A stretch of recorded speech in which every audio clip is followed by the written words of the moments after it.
नमस्कार दोस्तों, आज हम पढ़ेंगे प्रेजेंट सिंपल, पास्ट सिंपल और फ्यूचर सिंपल के वाक्यों का ट्रांसलेशन। तो यदि आप कक्षा 9वीं या कक्षा 10वीं में हैं तो ये वीडियो आपके लिए बहुत ज़्यादा हेल्पफुल होने वाला है, क्योंकि हम इस एक्सरसाइज में आपको ऐसे ऐसे वाक्य सिखाएंगे जो वार्षिक परीक्षा में पूछे गए हैं। तो देखते चलिए, आप जो एक्सरसाइज हम करेंगे उस एक्सरसाइज का प्रत्येक वाक्य जो है वार्षिक परीक्षा में पूछा गया है और आने वाली परीक्षाओं में भी जो है इसी प्रकार से वाक्य पूछे जाते हैं। तो आप ध्यान से समझना, ताकि प्रेजेंट सिंपल, पास्ट सिंपल और फ्यूचर सिंपल में आपको कोई समस्या ना रहे। इस एक्सरसाइज में बहुत सारे वाक्य ऐसे होंगे जो कठिन लेवल के भी होंगे, तो आप ध्यान से समझना इस पूरी एक्सरसाइज को अंत तक। तो हम शुरू करते हैं। टेंस की बात करें तो टेंस को हिंदी में कहते हैं काल, ये सबको पता होगा। और टेंस 3 टाइप के होते हैं: present tense, past tense, future tense. वर्तमान काल, भूतकाल और भविष्य काल।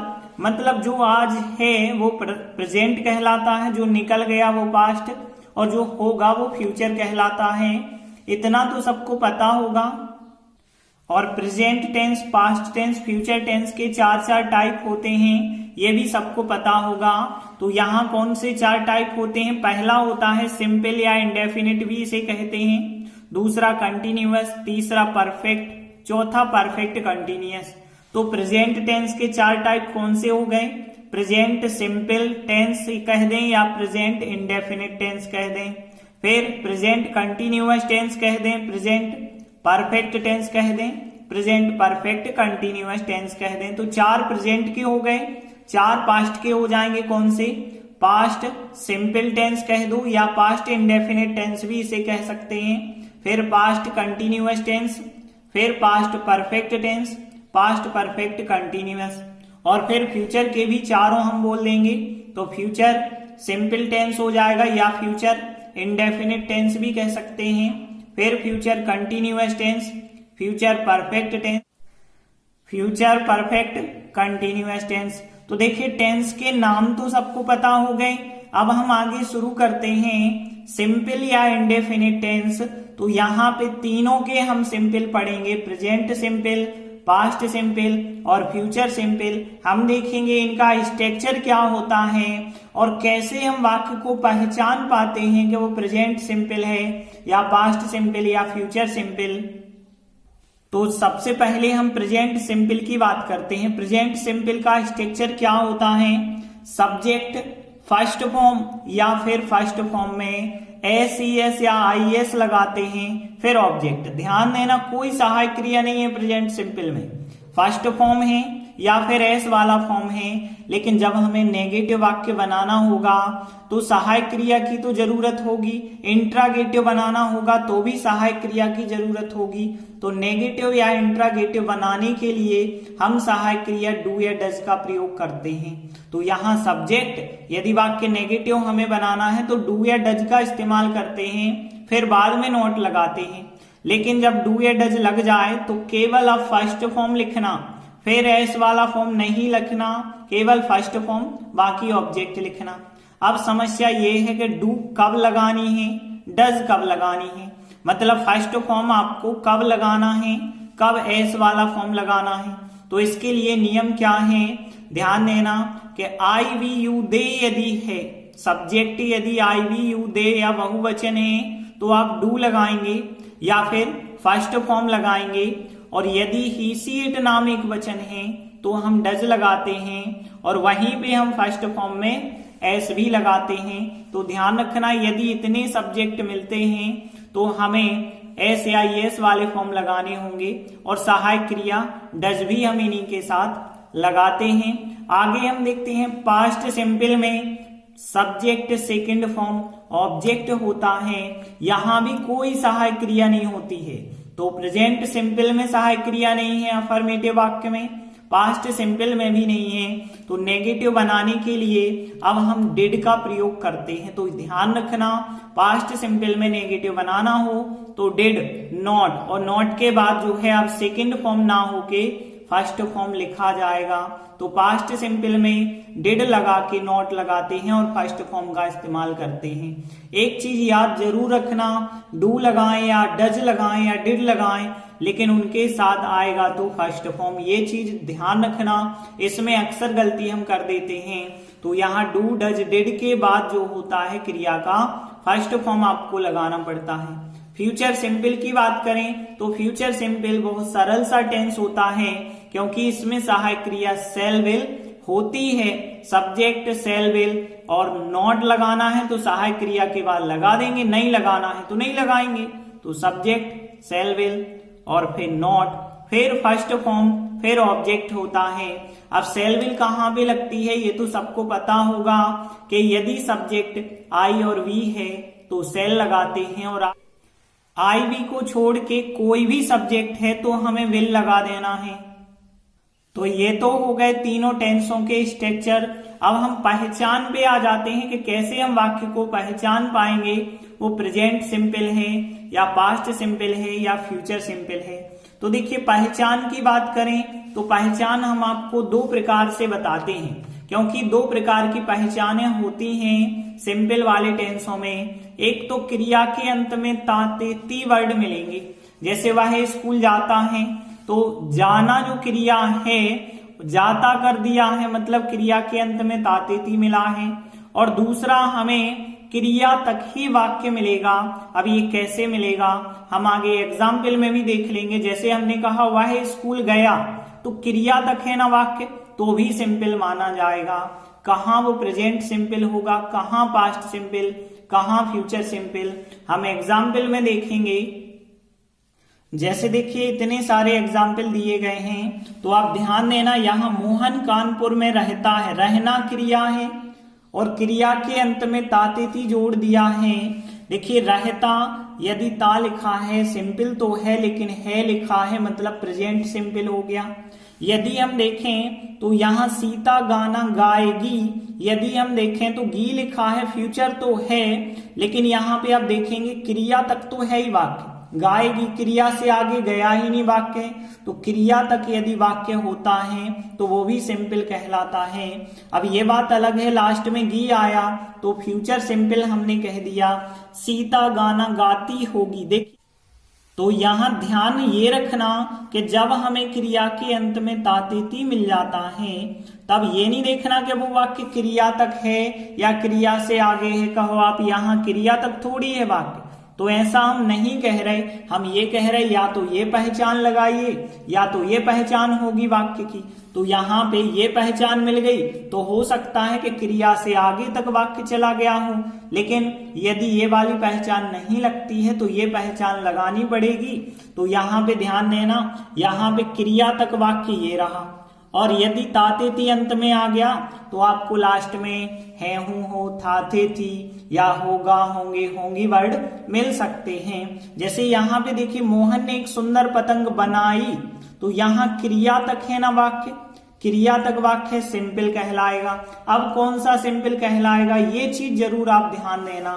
देखिए प्रेजेंट सिंपल में लास्ट में है, हूं, हो मिलेंगे, फ्यूचर में भी गागेगी ऐसे वर्ड मिलेंगे, लेकिन पास्ट सिंपल ही ऐसा एक अकेला टेंस है जिसमें लास्ट में कुछ वर्ड ऐसे संकेत में नहीं मिलते कि था, थे, थी वर्ड मिल जाए। तो यहाँ भी आपको समझना होगा मोहन ने एक सुंदर पतंग बनाई, मतलब ये पास्ट की घटना है। बनाई, बनाता है नहीं हम कह रहे, बनाएगा नहीं कह रहे, ये काम वो कर चुका है पास्ट में, तो ये पास्ट सिंपल कहलाएगा। पास्ट सिंपल को इस प्रकार से भी बताया जा सकता है कि मोहन एक सुंदर पतंग बनाता था, तो यहाँ पे क्रिया के अंत में तातेती हमें मिल गया और यहाँ पे था भी मिल गया है। जब क्रिया के अंत में तातेती होता है वो सिंपल कहलाता है, लेकिन था लिखा है मतलब पास्ट सिंपल हो जाएगा। तो पहचान तो सबको समझ आ गई ना। अब हम ट्रांसलेशन सीख लेते हैं।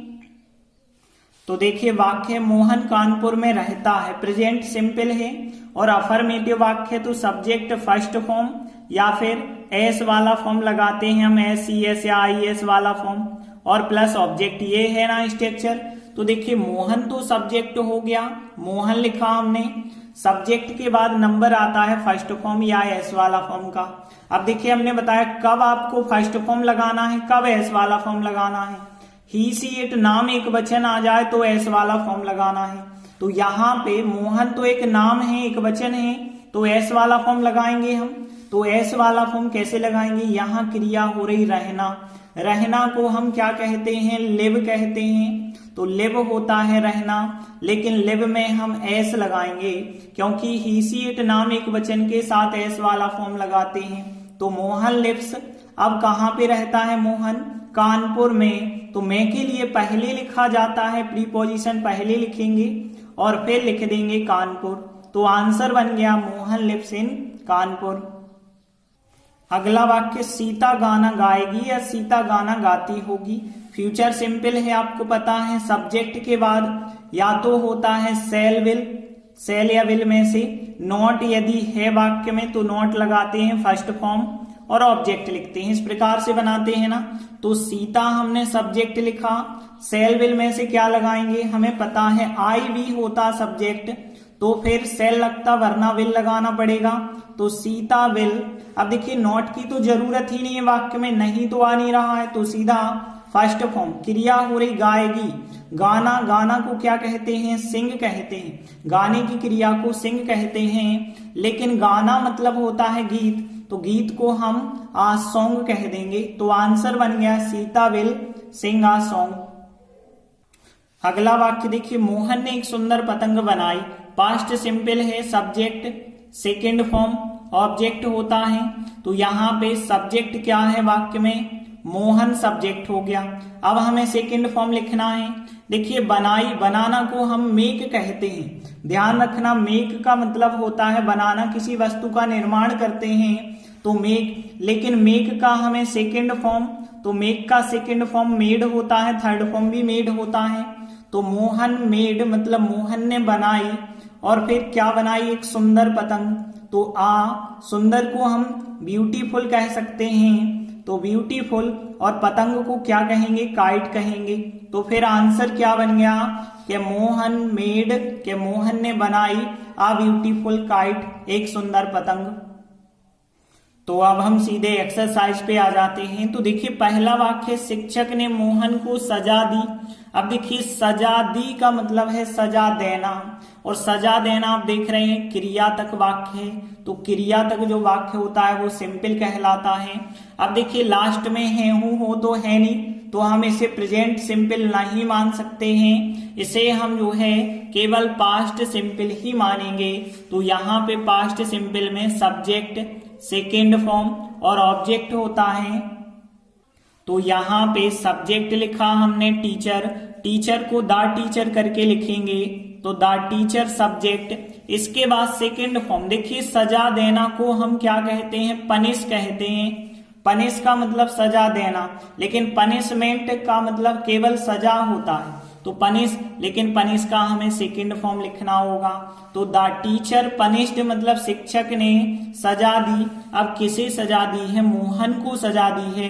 को के लिए कोई वर्ड नहीं लिखा जाता है, तो सीधा हम मोहन लिख देंगे।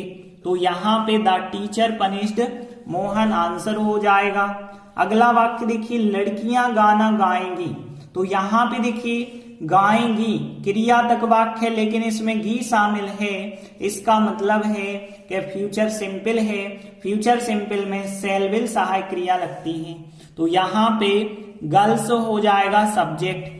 अब देखिए सेल विल सहायक क्रिया लगाएंगे, तो यहाँ पे गर्ल्स तो आई वी के साथ सेल लगता है, बाकी सब में तो विल लगता है, तो विल सहायक क्रिया होगी। अब गाएंगी, गाना को क्या कहते हैं, सिंग कहते हैं, तो सिंग लिख देंगे। इसके बाद यहाँ पे इस गाने का मतलब है गीत, और गीत को क्या कहते हैं हम, सॉन्ग कहते हैं।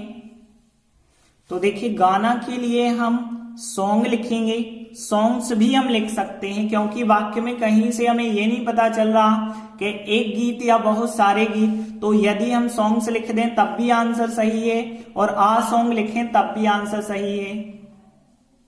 अगला वाक्य वर्षा होती है। देखिए यहाँ पे ती है लिखा, मतलब प्रेजेंट सिंपल हो गया। प्रेजेंट सिंपल में सब्जेक्ट फर्स्ट फॉर्म या फिर एस वाला फॉर्म होता है और प्लस ऑब्जेक्ट, यही तो है ना स्ट्रक्चर, तो आपको ये पता है। लेकिन वाक्य में देखिए वर्षा होती है, जब मौसम संबंधी बात करी जाती है तो सब्जेक्ट के रूप में हम इट का इस्तेमाल करते हैं, हमने आपको ये बताया भी था। तो यहाँ पे इट हो जाएगा सब्जेक्ट। अब देखिए वर्षा होना क्रिया है, वर्षा होना को हम क्या कहते हैं, रेन कहते हैं। लेकिन इट जो होता है, हमने बताया था कि ही सी इट नाम एक वचन के साथ एस वाला फॉर्म लगाते हैं, तो इट रेन्स बन जाएगा इसका आंसर। देखिए अगला वाक्य, मैंने कल एक फिल्म देखी। तो यहाँ पे देखिए क्रिया है देखना, और क्रिया तक वाक्य होता है वो सिंपल कहलाता है।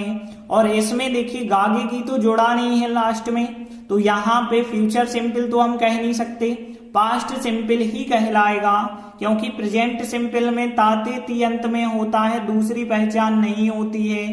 तो यहाँ पे पास्ट सिंपल हो गया सब्जेक्ट सेकंड फॉर्म ऑब्जेक्ट। तो सब्जेक्ट मैंने के लिए क्या कहते हैं, आई कहते हैं, तो आई सब्जेक्ट हो गया। फिर यहाँ पे देखना क्रिया का सेकंड फॉर्म, तो देखिए देखना को हम सी कहते हैं, सी सा सीन, ये तीन फॉर्म होते हैं देखना के, हमें सेकंड फॉर्म लिखना है, तो फिर सा सेकंड फॉर्म लिखा, तो आई सा मैंने देखा। अब देखिए कल एक फिल्म, तो ध्यान देना कल भी बचा है, एक फिल्म भी बचा है, तो कल है एक समय सूचक शब्द, समय सूचक को लास्ट में लिखते हैं, पहले लिखेंगे हम आ फिल्म को, तो आ फिल्म हम पहले लिखेंगे और कल को हम लास्ट में लिखेंगे। अब देखिए कल का मतलब जो कल निकल गया जो कल, उसे हम यस्टरडे कहते हैं। तो फिर इस प्रकार से आंसर बन गया I saw a film yesterday, मैंने कल एक फिल्म देखी। अगला वाक्य देखिए, हम स्कूल नहीं जाएंगे। देखिए क्रिया तक तो वाक्य है, लेकिन उसमें गागे की जोड़ा हुआ है, मतलब फ्यूचर सिंपल। तो future simple subject shell will not first form object, यही होता है ना। तो सब्जेक्ट तो हो गया हम के लिए हम वी कहते हैं, और वी के हिसाब से हम शैल लगाते हैं। वाक्य में नॉट की जरूरत आ गई तो नॉट लिखेंगे। अब देखिए क्रिया होती है जाना, जाना को हम क्या कहते हैं, गो, और कहीं भी जाते हैं तो टू जरूर लगाएं। हम स्कूल जा रहे हैं तो फिर टू स्कूल हमें लिखना होगा। तो ध्यान रखना जब किसी स्थान की ओर हम अग्रसर होते हैं तो वहां पे हम आगे उस स्थान के टू लगा देते हैं। तो आंसर हो गया we shall not go to school, मतलब हम स्कूल नहीं जाएंगे। अगला वाक्य देखिए, उसने चाय नहीं पी। पी का मतलब है पीना, यहां भी क्रिया तक है, और क्रिया तक है तो पास्ट सिंपल फिर हो जाएगा, क्योंकि गागे की तो इसमें जोड़ा नहीं है। लेकिन ये वाक्य पास्ट सिंपल का नेगेटिव होगा, और पास्ट सिंपल का नेगेटिव हमें पता है, डिड लगाते हैं, फिर नॉट, और फिर फर्स्ट फॉर्म लिखते हैं, फिर ऑब्जेक्ट, ऐसे बनाते हैं ना। तो उसने, अब उसने का मतलब किसी लड़के ने भी हो सकता है, किसी लड़की ने भी हो सकता है, तो आप ही लिख दो या सी लिख दो, दोनों सही है यहाँ पे। और फिर हमें क्या लिखना पड़ेगा, डिड लिखना पड़ेगा, फिर नॉट लिखना पड़ेगा, इसके बाद फर्स्ट फॉर्म। देखिए पी का मतलब होता है पीना, तो पीना को हम ड्रिंक भी इस्तेमाल कर सकते हैं, या फिर टेक का भी इस्तेमाल कर सकते हैं, क्योंकि चाय पीना को हम टेक इस्तेमाल करते हैं, पीना या लेना के रूप में, ड्रिंक भी कर सकते हैं। और फिर चाय, चाय के लिए हम क्या कहते हैं, टी कहते हैं। तो इस प्रकार से आंसर हो जाएगा ही या सी में से कुछ लिखें, और ड्रिंक या टेक में से कुछ लिखें। अगला वाक्य, क्या तुम उससे मिलोगे। देखिए इंट्रागेटिव वाक्य, क्वेश्चन मार्क लगा है, इंट्रागेटिव वाक्य। मिलोगे फ्यूचर सिंपल है, क्रिया तक है फ्यूचर सिंपल। फ्यूचर सिंपल का स्ट्रक्चर आपको पता है, सब्जेक्ट शैल विल होता है, और यदि नॉट आता है तो नॉट, फिर फर्स्ट फॉर्म, फिर ऑब्जेक्ट होता है, ये था स्ट्रक्चर। लेकिन वाक्य यदि इंट्रागेटिव है तो आपको पता है इंट्रागेटिव में जो सहायक क्रिया होती है वो सब्जेक्ट से आगे आ जाती है। तो यहाँ पे यू है सब्जेक्ट, तो यू के हिसाब से हमें पता है विल सहायक क्रिया लगेगी, क्योंकि सेल तो आई वी के साथ लगती है, तो विल लगेगी। वो विल आ जाएगी आगे शुरुआत में, क्योंकि इंट्रागेटिव वाक्य है, तो फिर विल यू हो गया। नॉट की हमें जरूरत नहीं है। फर्स्ट फॉर्म मिलना, मिलना को क्या कहते हैं? मीट का मतलब होता है मिलना, तो यहाँ विल यू मीट, क्या तुम मिलोगे? अब उससे का मतलब कोई लड़का भी हो सकता है, कोई लड़की भी हो सकती है, तो मतलब यहाँ पे कोई ही वाली कैटेगरी भी हो सकती है, सी वाली कैटेगरी भी हो सकती है। तो यदि कोई लड़का है तो उससे के लिए हम हिम लिखेंगे, क्योंकि ऑब्जेक्ट की जगह लिख रहे हैं तो ही का ऑब्जेक्ट हिम लिखना पड़ेगा। या फिर कोई लड़की है तो यहाँ पे हर भी आप लिख सकते हैं, और लास्ट में क्वेश्चन मार्क। अगला वाक्य देखिए, तुम किस कक्षा में पढ़ते हो? तो ध्यान से इस वाक्य को समझना। पढ़ते हो ताते ती अंत में और हो लिखा प्रेजेंट सिंपल। अब लेकिन यहाँ क्वेश्चन मार्क लगा, मतलब इंट्रागेटिव। प्रेजेंट सिंपल का इंट्रागेटिव कैसे बना सकते हैं हम? तो यहाँ पे हमें पता है इंट्रागेटिव बनाते हैं तो सहायक क्रिया आगे करते हैं। प्रेजेंट सिंपल में डू या डज सहायक क्रियाएं होती हैं, इनको आगे करेंगे, और फिर इसके बाद सब्जेक्ट लिखेंगे, फिर फर्स्ट फॉर्म, फिर ऑब्जेक्ट लिखेंगे। ऐसा होता है प्रेजेंट सिंपल का इंट्रागेटिव। लेकिन यहां ध्यान देना, लिखा है किस कक्षा में पढ़ते हो, मतलब यदि क्या शब्द आगे लिखा हो तो इस प्रकार से इंट्रागेटिव बनाना है। जैसे हमने देखा इसमें क्या शब्द शुरुआत में लिखा था तो हम सहायक क्रिया आगे कर देते हैं। लेकिन यदि कोई क्वेश्चन वर्ड लिखा होता है वाक्य में और उसके बाद इंट्रागेटिव बनाना हो तो ध्यान रखना, क्वेश्चन वर्ड को हम सबसे आगे लिखते हैं, फिर इंट्रागेटिव वाक्य बनाते हैं। तो पहले हम इतने वर्ड को लिखेंगे किस कक्षा में, तो यहां पे देखिए किस कक्षा में, मैं के लिए इन कहते हैं, क्लास मतलब कक्षा, और कौन सी या किसके लिए विच कहते हैं। तो विच मतलब हो गया कौन सी या किस, और कक्षा को क्लास कहते हैं, मैं को इन कहते हैं। ये पूरा क्वेश्चन वर्ड हमें पहले लिखना पड़ेगा, इन which class. In which class का मतलब कौन सी कक्षा में या किस कक्षा में। इसके बाद वाक्य को इंट्रागेटिव बनाएंगे। तो यहाँ पे सब्जेक्ट है यू, यू के हिसाब से तो हमें डू लगानी पड़ी, तो डू लगा देंगे, और फिर सब्जेक्ट लिखा हमने यू, यू के बाद फर्स्ट फॉर्म। अब यहाँ पढ़ना को आप यहाँ रीड भी लिख सकते हो, और चाहे तो हम यस्टडी भी लिख सकते हैं। तो यस्टडी अध्ययन करना या पढ़ना ये भी होता है, और अंत में फिर क्वेश्चन मार्क, क्योंकि ऑब्जेक्ट तो कुछ है ही नहीं। एक और वाक्य दिखते हैं इसी प्रकार से, तुम कहाँ रहते हो। देखिए इंट्रागेटिव वाक्य है और कहाँ आ रहा है, मतलब यहाँ क्या से इंट्रागेटिव नहीं है, कहाँ से है। तो हमने बताया पहले आप क्वेश्चन वर्ड को लिखेंगे कहाँ, तो कहाँ को हम क्या कहते हैं, वेयर कहते हैं, तो वेयर लिखा कहाँ। अब वाक्य हमें इस स्ट्रक्चर के अनुसार इंट्रागेटिव बनाना है।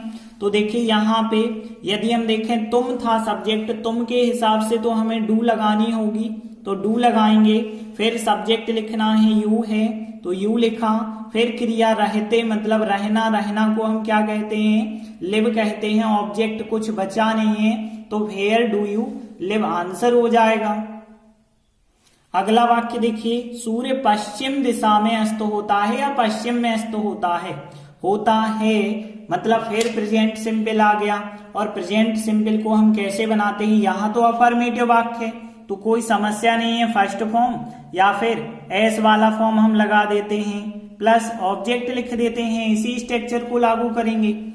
तो यहाँ सूर्य हो गया सब्जेक्ट, सूर्य को क्या लिखते हैं, द सन लिखते हैं। इसके बाद द सन तो है एक वचन है, मतलब एस वाला फॉर्म आएगा क्रिया में।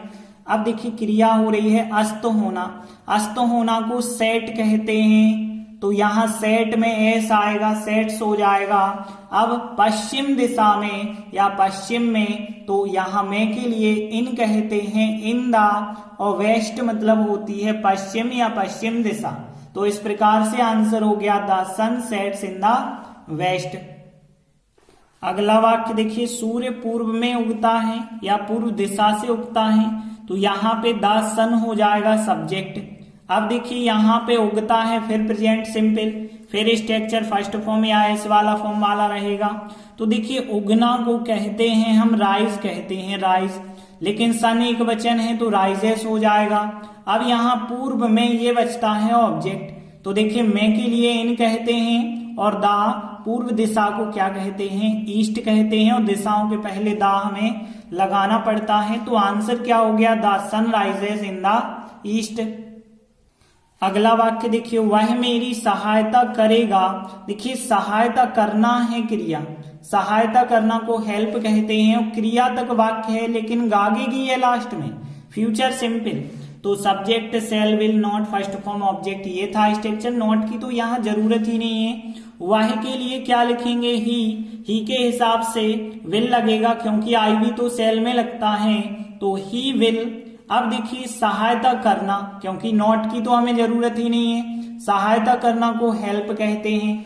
अब क्या बचा है, मेरी। तो देखिए मेरी के लिए हम माई कहते हैं, लेकिन ध्यान रखना कि आई मी माई जो 3 फॉर्म होते हैं, माई होता है संबंधवाचक शब्द, माई कभी अकेला नहीं आता। तो ध्यान रखना माई जब भी यहाँ पे अकेला आएगा वो अपने ऑब्जेक्ट वाले रूप में चेंज हो जाएगा, क्योंकि हम ऑब्जेक्ट की जगह लिख रहे हैं। तो यहाँ मेरी के लिए माई ना लिख के मी लिखना पड़ेगा, क्योंकि यहाँ पे यदि हम देखें तो मेरी कुछ लिखा होता, जैसे हमने लिखा होता मेरे भाई की, तो यहाँ पे माई ब्रदर सही होता, लेकिन माई हम अकेला नहीं लिख सकते। तो अकेला जब भी आएगा वो अपने ऑब्जेक्ट मी में चेंज हो जाएगा।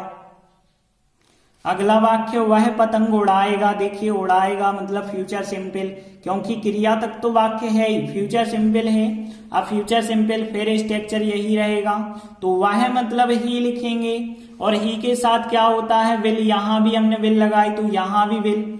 इसके बाद उड़ाना, उड़ाना को हम क्या कहते हैं, फ्लाई कहते हैं, और पतंग बचता है ऑब्जेक्ट, तो पतंग को काइट लिख देंगे। देखिए जनरली आर्टिकल हम लगा देते हैं यदि कोई गिनने वाली संज्ञा होती है और वो एक संज्ञा आपको लिखना है तो काइट ही हम लिख देंगे।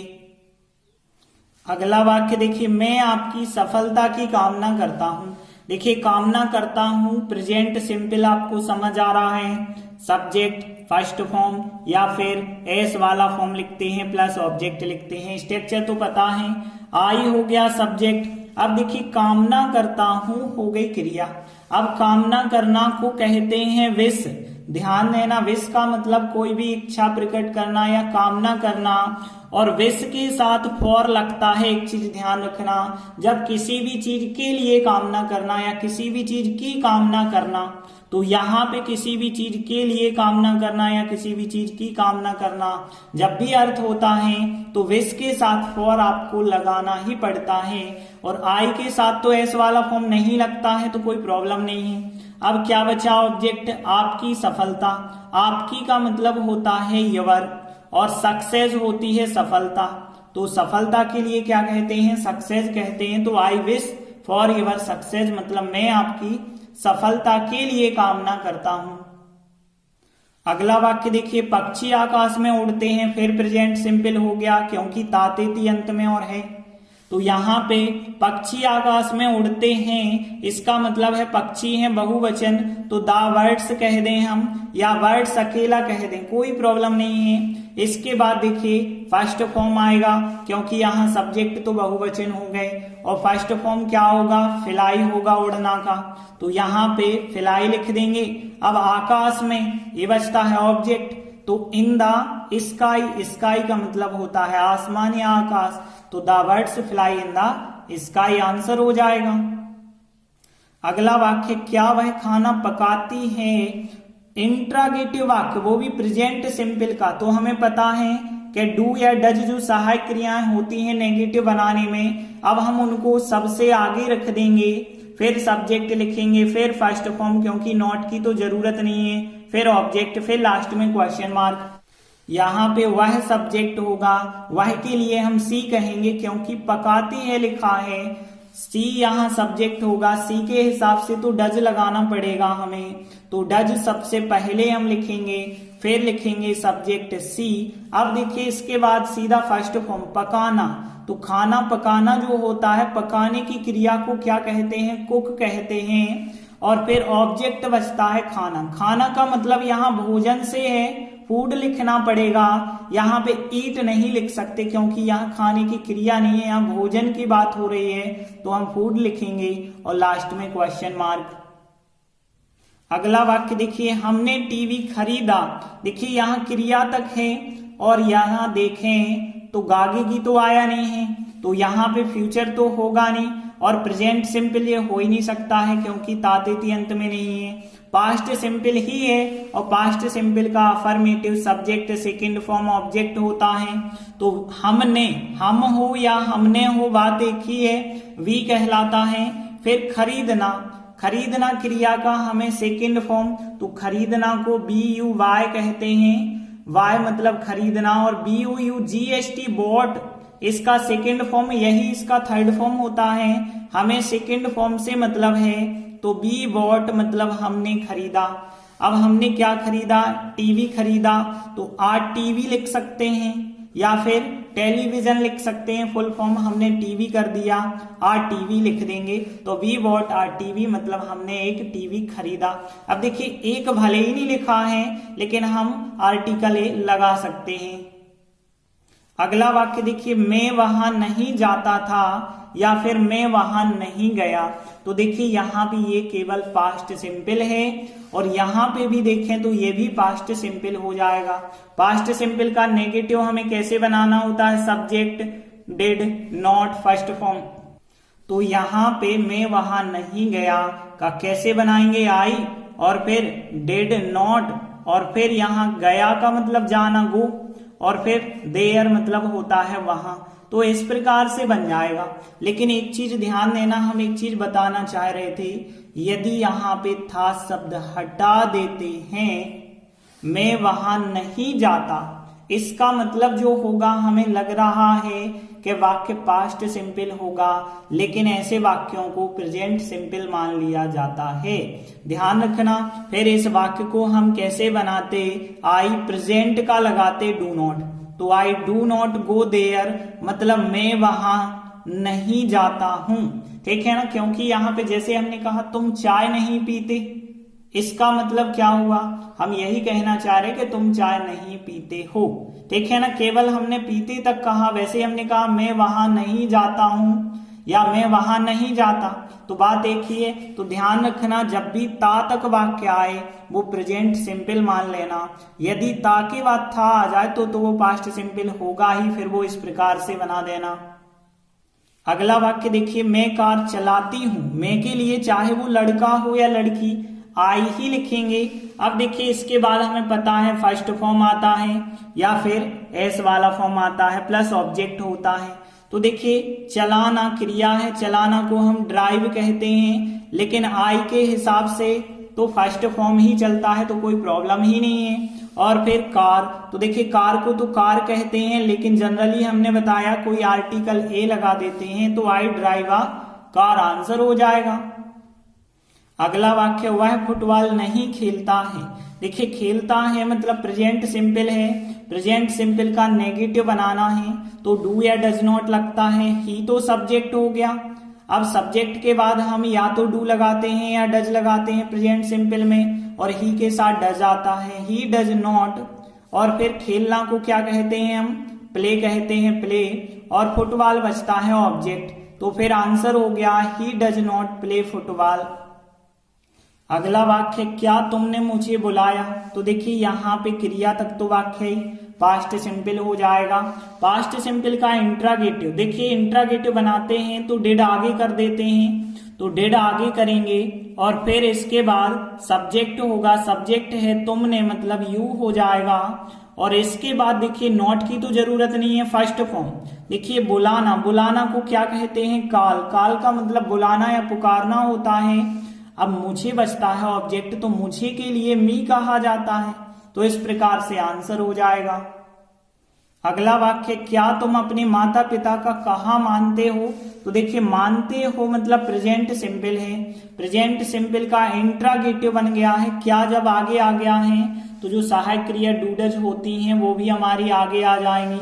अब यहाँ पे सब्जेक्ट यू है और यू के हिसाब से तो हमें पता है डू लगानी है, तो डू सहायक क्रिया आगे आ जाएगी, तो डू, फिर आएगा सब्जेक्ट, तो डू यू। अब देखिए सब्जेक्ट आ जाएगा, सहायक क्रिया आगे कर दी, फिर सब्जेक्ट, नॉट की जरूरत नहीं है, फर्स्ट फॉर्म। अब फर्स्ट फॉर्म देखिए कहना मानना, तो कहना मानना का मतलब है आज्ञा का पालन करना, क्योंकि हम सरल सी बात देखें यदि, तो क्या तुम अपने माता पिता की आज्ञा मानते हो या कहना मानते हो, बात तो वही है ना। तो यहाँ पे आज्ञा मानना या बात मानना ओवे कहलाता है, फर्स्ट फॉर्म हमें लिखना है ओवे, और फिर अपने माता पिता का। और एक चीज याद रखना, क्रिया के तुरंत बाद हम इसका शब्द को बिल्कुल नहीं लिख सकते हैं, ये ध्यान रखना। तो अपने माता पिता को बस लिखना पड़ेगा, क्योंकि क्रिया के साथ काके की वर्ड को नहीं लिखते हैं। ऐसा नहीं हम कर सकते कि ये चीज फिर ऑफ फिर ये चीज, ऐसा नहीं लिख सकते हैं। अपने माता पिता को, अपने को क्या कहेंगे, यू है, तो यू का अपना यवर होता है, तो यवर, और माता पिता को हम पेरेंट्स कहते हैं। तो इस प्रकार से आंसर बन जाएगा, और अंत में क्वेश्चन मार्क लगाना। इसके बाद अगला वाक्य, आप घर कब पहुंचेंगे, पहुंचेंगे मतलब फ्यूचर सिंपल। अब फ्यूचर सिंपल का इंट्रोगेटिव बनाते हैं, तो कैसे बनाते हैं कि जो सहायक क्रिया सेल विल होती हैं उनको हम सबसे पहले रख देते हैं, फिर सब्जेक्ट लिखते हैं, फर्स्ट फॉर्म लिखते हैं, ऑब्जेक्ट और इंट्रोगेटिव है तो क्वेश्चन मार्क। अब देखिए यहाँ पे लेकिन इंट्रोगेटिव तो वाक्य है, लेकिन क्या से नहीं है, वो कब लगा है, क्वेश्चन वर्ड इससे है, तो कब के लिए हम क्या कहते हैं, व्हेन। तो व्हेन जो है सबसे पहले हमें यहाँ पे लिखना पड़ेगा। इसके बाद सेल या विल में से जो भी लगती होगी सहायक क्रिया, अब यू लिखा है तो यू के हिसाब से विल लग रही होगी, तो व्हेन होगा, विल होगा, फिर यू होगा, तो व्हेन विल यू होगा। और फिर पहुंचना, पहुंचना को हम रीच कहते हैं, रीच मतलब पहुंचना। और फिर घर, घर के लिए क्या कहते हैं, होम या हाउस, जो चाहे आप वो लिख दें। इस प्रकार से आंसर बन जाएगा। अगला वाक्य देखिए, उसने अपना गृह कार्य नहीं किया, नहीं किया मतलब यहाँ पास्ट सिंपल, क्योंकि क्रिया तक है, क्रिया है करना, करना मतलब यहाँ किया तक लिखा है। पास्ट सिंपल का नेगेटिव आपको पता है डिड नॉट फर्स्ट फॉर्म के द्वारा बनता है, ऑब्जेक्ट फिर। तो यहाँ उसने, कोई लड़का भी हो सकता है, कोई लड़की भी हो सकती है, तो हम ही भी लिख सकते हैं, सी भी लिख सकते हैं। फिर इसके बाद डिड नॉट लिखेंगे, तो डिड नॉट लिखा, डिड नॉट के बाद यहाँ पे किया मतलब करना, करना का फर्स्ट फॉर्म हमें लिखना है, तो करना को हम डू कहते हैं। फिर इसके बाद ऑब्जेक्ट बचता है अपना गृह कार्य। तो देखिए यदि आप ही सब्जेक्ट लिख रहे हो तो ही का अपना लिखना पड़ेगा, और सी लिख रहे हो तो सी का अपना लिखना पड़ेगा। तो अपना शब्द जब भी आए तो ध्यान रखना सब्जेक्ट का थर्ड फॉर्म लगा देना। जैसे यहाँ पे अपने आया था तो यू का हमने यवर लगाया, यहाँ अपना आ रहा तो ही का हिज लगाएंगे, सी का हर लगाएंगे। तो यहाँ पे हिज होमवर्क भी सही है, और फिर हर लिखते हैं आप तो वो भी सही है। यदि आपने ही लिखा है तो हिज लिखिए, सी लिखा है तो हर लिखिए, और फिर गृह कार्य को क्या लिख देंगे, होमवर्क लिख देंगे। तो इस प्रकार से आंसर बन जाएगा। अगला वाक्य देखिए, वह कहाँ गया।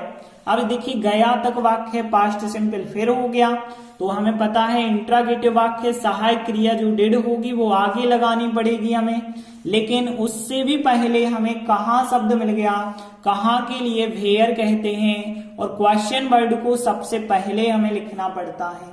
तो वेयर, इसके बाद डिड सहायक क्रिया आगे आ जाएगी, तो वेयर डिड, और डिड के बाद फिर आएगा सब्जेक्ट। सब्जेक्ट क्या है, वह, वह को ही कहते हैं, और फिर आएगा नॉट की तो जरूरत नहीं है, फर्स्ट फॉर्म गया मतलब जाना, जाना को गो कहते हैं, और फर्स्ट फॉर्म हमें लिखना है। ऑब्जेक्ट कुछ नहीं बचा है, तो इतना ही आंसर हो जाएगा। अगला वाक्य, मैं प्रातः काल जल्दी उठता हूं, तो देखिए उठता हूं प्रेजेंट सिंपल हो जाएगा, सब्जेक्ट फर्स्ट फॉर्म या फिर एस वाला फॉर्म लगाते हैं, और प्लस ऑब्जेक्ट लिखते हैं। तो देखिए मैं तो हो गया सब्जेक्ट आई के साथ तो फर्स्ट फॉर्म चलता है। अब देखिए उठना यहाँ पे क्रिया हो गई।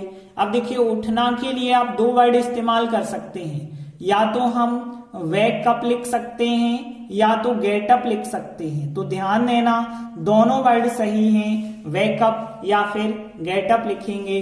अब प्रातः काल जल्दी, तो देखिए जल्दी को हम पहले लिखेंगे और जो समय सूचक शब्द है उसे लास्ट में लिखते हैं। तो जल्दी को हम क्या लिखते हैं, अर्ली। अर्ली का मतलब होता है जल्दी। प्रातः काल को हम मॉर्निंग कहते हैं, लेकिन मॉर्निंग के साथ कोई ना कोई प्रीपोजिशन हमें जरूर लगानी पड़ती है। तो इन द मॉर्निंग लिखेंगे। तो यहाँ पे ध्यान रखना इन द मॉर्निंग आपको लिखना पड़ेगा, अकेला मॉर्निंग नहीं आप लिख सकते, क्योंकि कुछ समय ऐसे होते हैं जिनको प्रीपोजिशन के साथ बताना जरूरी होता है। तो इस प्रकार से answer I wake up early in the morning या I get up early in the morning दोनों सही है। अगला वाक्य, क्या लड़की चॉकलेट पसंद करते हैं। तो यहाँ पे पसंद करते हैं प्रेजेंट सिंपल का इंट्रागेटिव, लेकिन क्या लगा है, मतलब डू या डज सहायक क्रिया हमारी आगे लगने वाली है। तो फिर लड़की जब सब्जेक्ट है, बॉयज है सब्जेक्ट, और बॉयज है इस वजह से शुरुआत में हम क्या लगाएंगे, डज। तो डज बॉयज, और इसके बाद फिर नॉट की तो जरूरत नहीं है, फर्स्ट फॉर्म। पसंद करना को हम क्या कहते हैं, लाइक कहते हैं, तो लाइक लिखेंगे। चॉकलेट, चॉकलेट को हम जो है चॉकलेट ही कहते हैं। तो ध्यान रखना इनकी स्पेलिंग थोड़ी सी चॉकोलेट लिखा जाता है, और अंत में फिर क्वेश्चन मार्क लगा देना।